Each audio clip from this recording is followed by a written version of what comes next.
किसी के रहमो करम पर मुख्यमंत्री बन गए और मुख्यमंत्री बनने का नाजायज फायदा ले रहा है।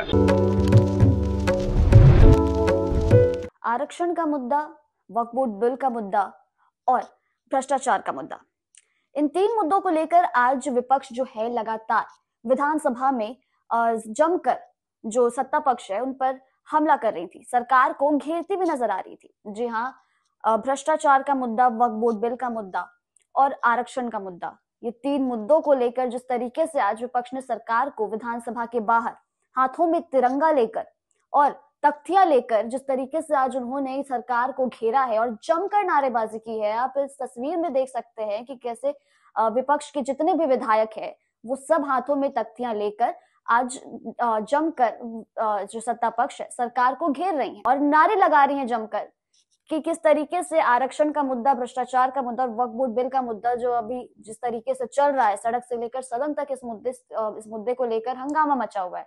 बस इसी मुद्दे को लेकर जो है विपक्ष अब सरकार पर हमला बोल रही है और जमकर नारे लगा रही हैं।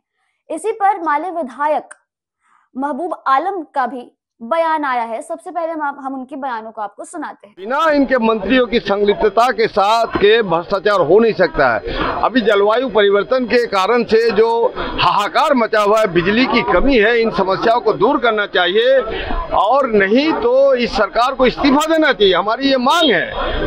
ये वक्फ बोर्ड और हिंदू मुसलमान में उलझा के रखा है और नीतीश कुमार की सरकार आखंड भ्रष्टाचार में डूबी हुई है। इनके एक एक बड़े बड़े पदाधिकारी, संजीव हंस जेल में आपने देखा और अभी लोग जेल जाने के लिए तैयार है लोग।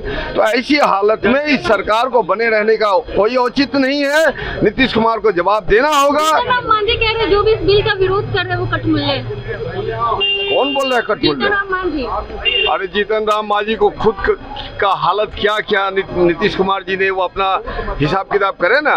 जीतन राम मांझी को कुछ समझ में आ रही है? किसी के रहमो करम पर मुख्यमंत्री बन गए और मुख्यमंत्री बनने का नाजायज फायदा ले रहा है।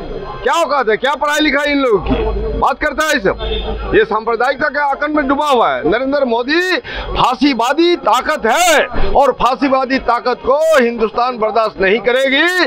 और जिस तरह से हिटलर ने निशाना बनाया यहूदी कौम को, उसी तरह से नरेंद्र मोदी यहाँ निशाना बनाया है मुसलमानों को। क्यों?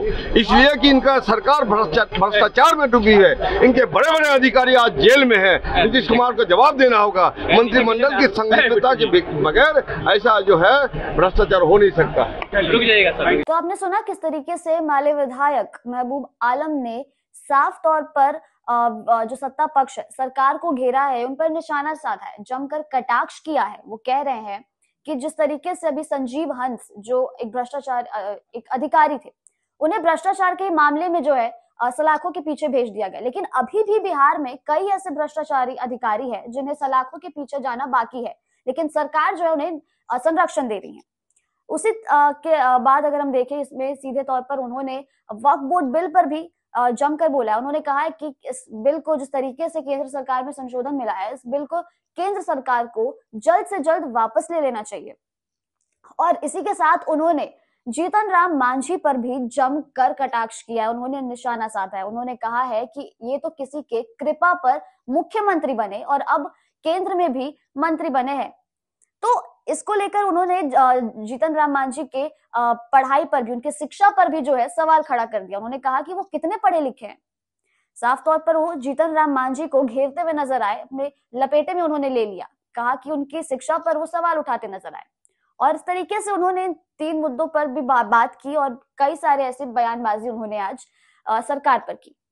ऐसे तमाम अपडेट्स के लिए आप बने रहे द HT न्यूज़ के साथ।